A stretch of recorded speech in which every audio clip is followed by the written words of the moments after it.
নমস্কার বন্ধুরা, শ্রাবণী রান্নাঘরে আপনাদের সবাইকে স্বাগত জানিয়ে আমি প্রতিদিনের মতো আবারও আজকের একটা রান্নার ভিডিও নিয়ে আপনাদের সামনে চলে এসেছি।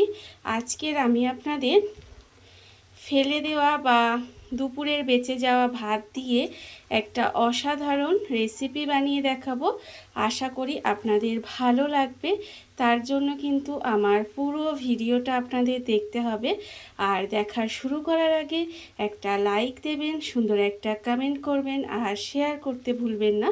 তাহলে চলুন আজকের আমি এই রেসিপিটা আজকে কিভাবে বানিয়েছি সেটা আপনারা একবার দেখে নিন। রান্নাটা করার জন্য প্রথমে আমি এখানে দেখুন গ্যাসটা অন করে একটা কড়া বসিয়ে দিয়েছি। এইবারে আমি কড়ার মধ্যে দিয়ে দেব সাদা তেল। এখানে কিন্তু বেশ কিছুটা পরিমাণের আমি সাদা তেল দিয়ে দিলাম। দিয়ে তেলটাকে প্রথমে একটু গরম হতে দেব। তেলটা আমার এখানে প্রথমে একটু গরম করে নিতে হবে।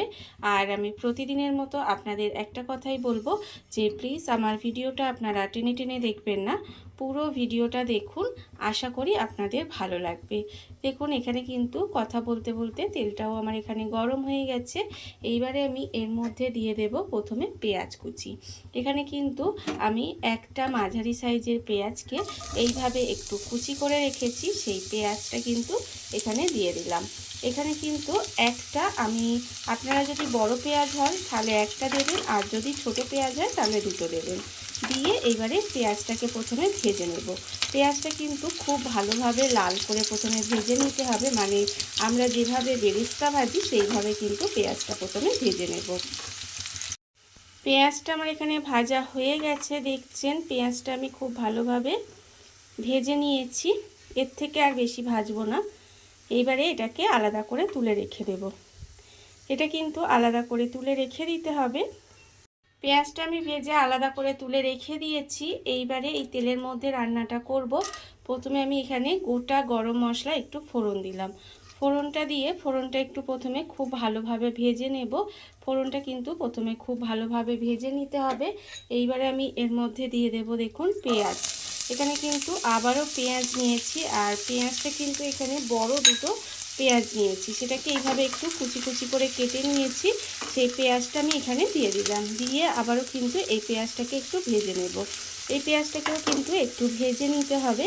আর আমি প্রতিদিনের মতো আপনাদের বলবো যে আপনারা যারা আমার নতুন বন্ধু আছেন, যারা আমার চ্যানেলটা সাবস্ক্রাইব করছেন, তারা কিন্তু পাশে থাকা বেল বাটনটা অবশ্যই প্রেস করে দেবেন, যাতে আমি যখনই কোনো নিত্য নতুন ভিডিও আপলোড করব সবার প্রথমে আপনাদের কাছে নোটিফিকেশান চলে যাবে এবং আপনারা আপনাদের সময় মতো ভিডিওটা দেখে নিতে পারবেন।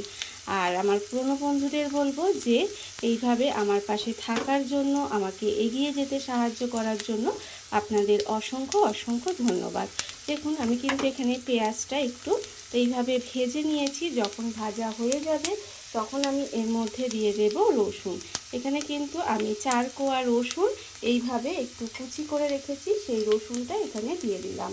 রসুনটা দিয়ে রসুনটাও কিন্তু পেঁয়াজের সঙ্গে একটু ভেজে নেব।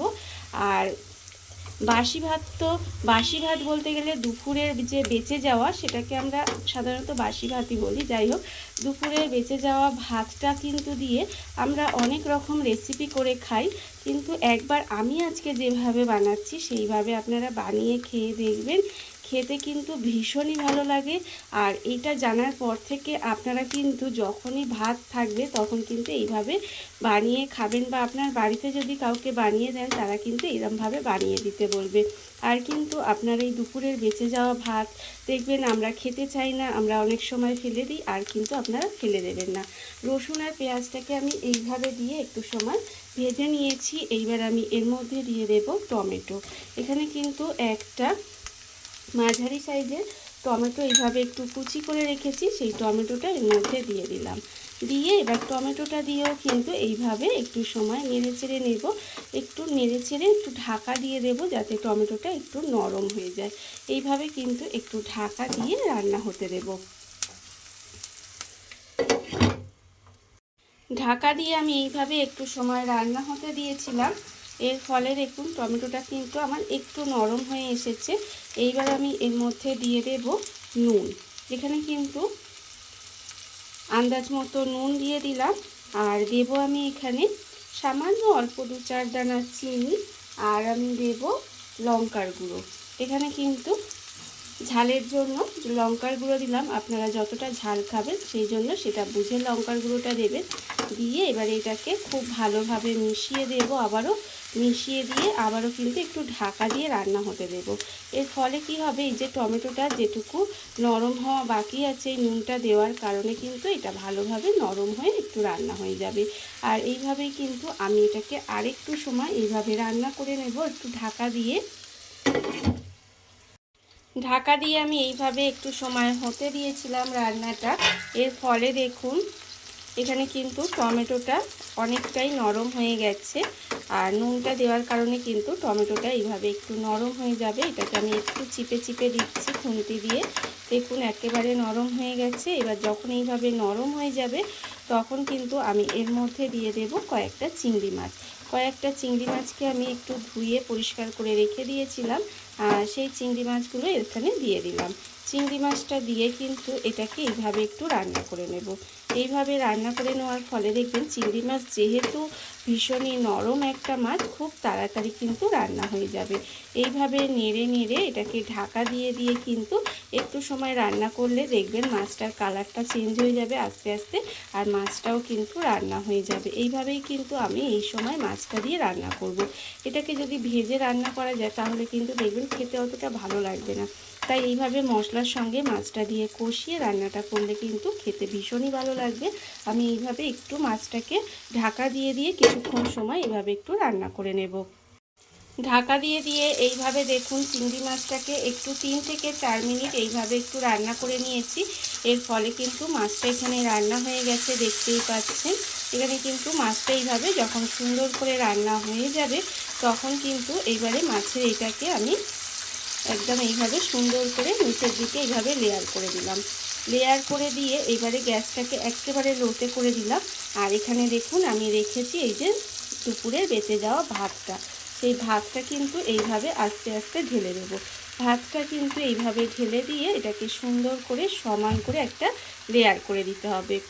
ভাতটাকে আমি এইভাবে সমান করে দিয়ে দিয়েছি, সমান করে দিয়ে একটা লেয়ার করে দিয়েছি। এইবারে ওপর থেকে দিয়ে দেব, দেখুন ওপর থেকে সামান্য একটু, এটা বিরিয়ানির মশলা, সামান্য একটু বিরিয়ানির মশলা দিয়ে দিলাম। আর দেব আমি এখানে নুন, এখানে কিন্তু আরও একটু নুন দিয়ে দেব। ভাতের মধ্যে নুন দিয়ে দিলাম। আর দেব আমি এখানে চিনি, এখানে কিন্তু একটু চিনি দিয়ে দিচ্ছি ওপর থেকে।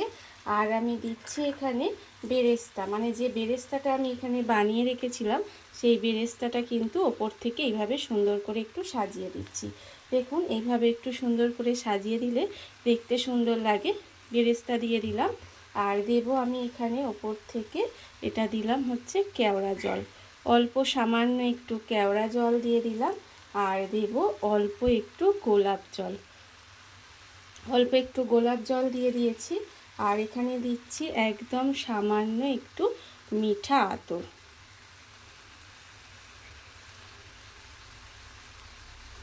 অল্প সামান্য একটু মিঠা আতর দিয়ে দিলাম।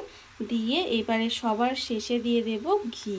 এখানে কিন্তু 1 চামচ, দেখতেই পাচ্ছেন একদম বড় চামচের 1 চামচ ঘি দিয়ে দিলাম। ঘি দিয়ে এবার এটাকে একেবারে ঢাকা দিয়ে দেব। ঢাকা দিয়ে আর এই যে ফুটোটা আছে এখানে এটা বন্ধ করে দেব। বন্ধ করে দিয়ে এটাকে কিন্তু এইভাবে একটু দমে রান্না করে নিতে হবে। এইভাবে কিন্তু একটু সময় দমে রান্না করে নেব। গ্যাসটাকে একেবারে লোতে দিয়ে এইভাবে কিন্তু আমি প্রায় 25 মিনিট মতো এটাকে দমে রান্না হতে দিয়েছিলাম। আর এর ফলে দেখুন এটা দেখতে কত সুন্দর হয়েছে। এবার আমি গ্যাসটা অফ করে রেখে দেব। আবার এইভাবে আরও কিছুক্ষণ ঢাকা দিয়ে রেখে দেব। তারপরে আপনাদের পরিবেশন করে দেখাবো ঠিক কেমন হলো। দেখুন বন্ধুরা, বাড়িতে থাকা কত অল্প উপকরণে কত অল্প সময় কত সুন্দর একটা দুপুরের বেঁচে যাওয়া ভাত দিয়ে একটা অসাধারণ রেসিপি তৈরি হয়ে গেছে। আপনারা দেখতেই পেলেন। আর এটা কিন্তু খেতে ভীষণ সুন্দর হয়। এইভাবে আপনারাও একদিন হলেও বাড়িতে বানিয়ে দেখতে পারেন। আর এই ভিডিওটা যদি আপনাদের ভালো লেগে থাকে, আপনারা আমার চ্যানেলটা সাবস্ক্রাইব করে এইভাবে আমার পাশে থেকে যেতে পারেন। তাহলে চলুন আজকের ভিডিওটা এই পর্যন্তই।